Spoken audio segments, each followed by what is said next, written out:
I really wanted to set you guys up to go, I want to give you, if nothing else this month, a different perspective on how to look at the new year. So I kind of did a little bit of research when I was thinking about New Year's and New Year's resolutions and generally the normal way that we all come at this. And even prior to COVID, it says that 56% of people don't even set New Year's resolutions, which I thought actually was really high. 56% of people don't even set them. Okay. So let's take that other, 44%, I'm not good at math, whatever the other percentage, 44% that do set New Year's resolutions. And it says that 87% of that 44% will quit their New Year's resolutions by mid-February, which basically means that there is 13% of the population that will set goals and keep goals.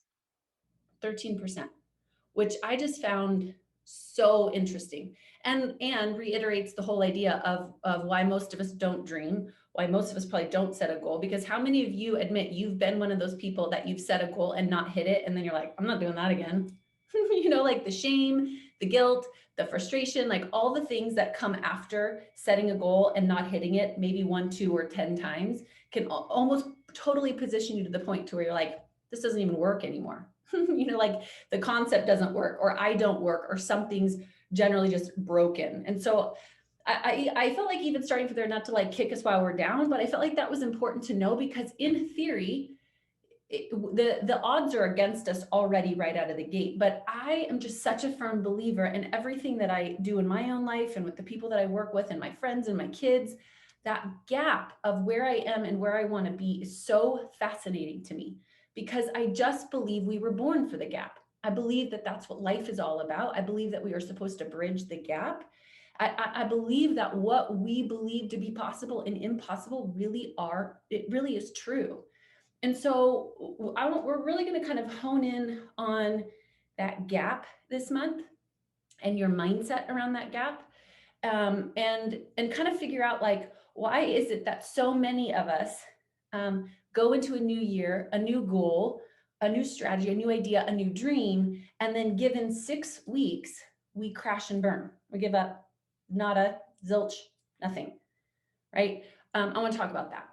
So immediately it made me think, okay, why does that happen? Why do we either never set a goal, or why in 6 weeks, statistically speaking, do we set goals and then not reach them? And maybe think about yours, and maybe you put it in the chat or you unmute yourself, but I would love to hear from you. Either own it, or somebody like, well, not me, but the other people I know. Why do we, statistically speaking, or you, set a goal and then not hit it? What do you think what would be your reasons? You know, I hear from a lot of people, oh, I got distracted. I'm so busy, which we talked about a couple of months ago, but I'm so busy, which we are, but that's a big one. Anyone else? How about this one? I didn't have someone to hold me accountable. Anyone else ever been there? I did, but I just didn't have someone else there holding me accountable. Some we may look at and go, well, you just didn't want it bad enough. You know, that's like whole kind of the idea where people are like, oh, I'm sorry I haven't called you, I'm so busy. It's never that you're busy or you don't have time. It's just where you're putting your priorities. Really, if you think about it, because we made time, we all have 24 hours in a day. That's when I always give my friends a hard time. They're like, oh my gosh, I'm so sorry I haven't called you. I've been so busy. I'm like, nah, I'm just not a priority. They're like, no, that's not true. I'm like, no, it's true. Because you called 1,700 other people in the last 2 weeks. Pretty sure it's true. And it's okay, right? But if we look at it, we go, well, maybe I just didn't want it that bad enough. There's tons of different reasons, okay? But here's what I think is really interesting.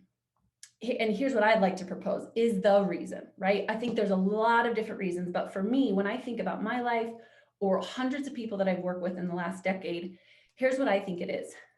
I think that our goals and our dreams are not designed to make us feel good. I think that they're designed to make us be good. And none of us really like that, if we're honest. I'll say that again. I think that the point of our goals and our dreams is to make us be good, not to feel good. Because generally, think about this. If any one of you have set a goal or currently for this next year, most of the time, even to Erica's point, that goal, that dream, that thing requires me to get out of my comfort zone. It requires me to do something different. It requires me to look at my weakness. It requires me to look at the thing I've been avoiding. It requires me to no longer hide, avoid, blame, right?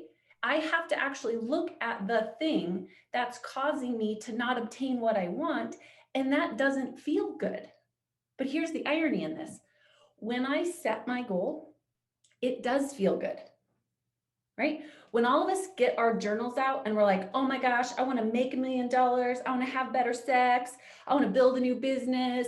I'm going to, right? And we write all of these things down. In the moment that I write down my goals, it does feel good. Yes or yes? Then I start working on my marriage so I can have better sex, and that does not feel good. Right? Then I actually quit my job and start building a business, and that does not feel good. Then I get in the gym and I try one push-up, and that does not feel good. I don't like it. See what I'm saying? So what I think has happened is we have this process of going, oh my gosh, my goals and this whole process is going to feel so good. No, it ain't. And so then because what happens is we don't like it, and so then we don't do it because of the shame and the guilt and the stories and a lot of the narratives, we slowly stop doing it. And because we slowly stop doing it, I become soft. I become soft as a person. I become soft mentally. I become soft emotionally. I become soft financially. I become soft physically. And so then even if I attempt to have that conversation again, or I attempt to get back in the gym again, I have no muscle. I don't have any. I don't know how to have the conversation. I don't know how to do a good push-up.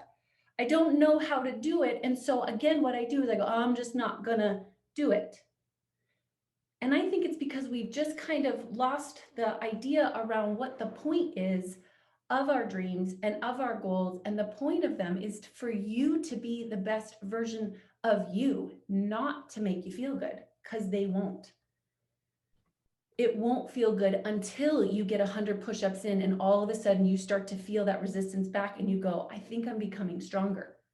Until you have that conversation for the 10th time and you're like, I think we're actually hearing each other. Until you practice that spiel 100 times, or until you get in front of 1,000 potential buyers and all of a sudden someone buys and someone responds and you're like, I think I could be good at this.